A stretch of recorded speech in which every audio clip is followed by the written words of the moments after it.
सभी को नमस्कार। बच्चों, केमिस्ट्री में हमारा कोर्स लगभग समाप्ति की ओर है। अर्धवार्षिक परीक्षा तक का इसमें कुछ टॉपिक बचते हैं, वो मैं आपको आज एक्सप्लेन करने का प्रयास करूँगा। इसमें एक इम्पॉर्टेंट टॉपिक है टिंडल प्रभाव। टिंडल प्रभाव क्या है? जैसे कोलाइडी विलयन के कणों का आकार इतना छोटा होता है कि हम इन्हें सीधे आँख के द्वारा नहीं देख सकते, किंतु ये कण आसानी से प्रकाश की किरणों को फैला देते हैं।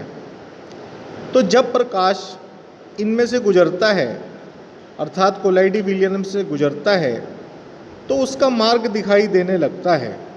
इसी को टिंडल प्रभाव कहते हैं। टिंडल वैज्ञानिक का नाम है। एक बार मैं फिर से एक्सप्लेन कर देता हूँ। जब प्रकाश कोलाइडी विलयन में से गुजरता है तो उसका मार्ग दिखाई देने लगता है। इसी घटना को टिंडल प्रभाव कहते हैं। एग्जाम्पल क्या हो सकते हैं इसके? जैसे आप सिनेमा हॉल में या मॉल में मूवी देखने जाते हो, तो वहाँ पर ऊपर प्रोजेक्टर चलता है और सामने पर्दे पर हमें चलचित्र दिखाई देते हैं, किंतु बीच में अगर आप ऊपर देखो ध्यान से, तो वहाँ पर आपको विभिन्न रंग की प्रकाश की किरणें दिखाई देंगी। ये कोलाइडी विलयन के कारण ही दिखाई देती हैं, क्योंकि जो दो धूल के कण हैं हवा में, वो सब कोलाइडी विलयन की तरह ही काम करते हैं।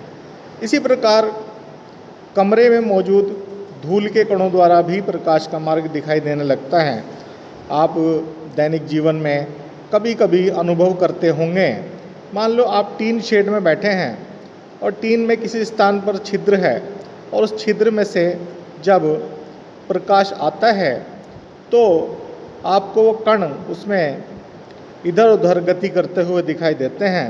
कहने का मतलब है कि प्रकाश का मार्ग दिखाई देने लगता है। तो बच्चों, ये जो प्रभाव है इसको हम टिंडल प्रभाव भी कहते हैं, या हम दूसरे शब्दों में कह सकते हैं, कक्षा 10 में आप पढ़ेंगे कि प्रकाश को जो परिकिरणन है, स्कैटरिंग ऑफ लाइट है, वह टिंडल प्रभाव पर ही आधारित है। किंतु यहाँ पर आपके कोर्स में जो है केवल टिंडल प्रभाव ही है, तो इसलिए हम इसी का अध्ययन करेंगे। अब ये लगभग हमारा कोर्स जब समाप्त हो जाएगा 1 या 2 पीरियड में, उसके बाद फिर हम इसके जो महत्वपूर्ण बिंदु हैं, इम्पोर्टेंट टॉपिक हैं, जो पिछली परीक्षाओं में कई बार आ चुके हैं, उनका हम रिवीजन करेंगे। ऑब्जेक्टिव क्वेश्चन करेंगे, वेरी शॉर्ट क्वेश्चन करेंगे, न्यूमेरिकल करेंगे। फिर भी आपकी कोई समस्या हो तो आप मुझसे अवश्य डिस्कस कर लें। ऐसा ना हो कि कोई चीज़ छूट गई हो या कोई चीज़ आपकी समझ में ना आई हो। तो बच्चों, मैं समझता हूँ ये चीज़ें आपकी समझ में आ गई होंगी, और बाकी जो इसमें शेष बचता है वो भी मैं आपको सेंड कर दूँगा।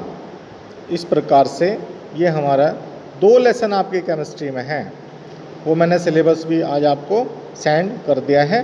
तो आप इसकी तैयारी हाफ ईयरली एग्ज़ाम की कर लेंगे। सभी का धन्यवाद।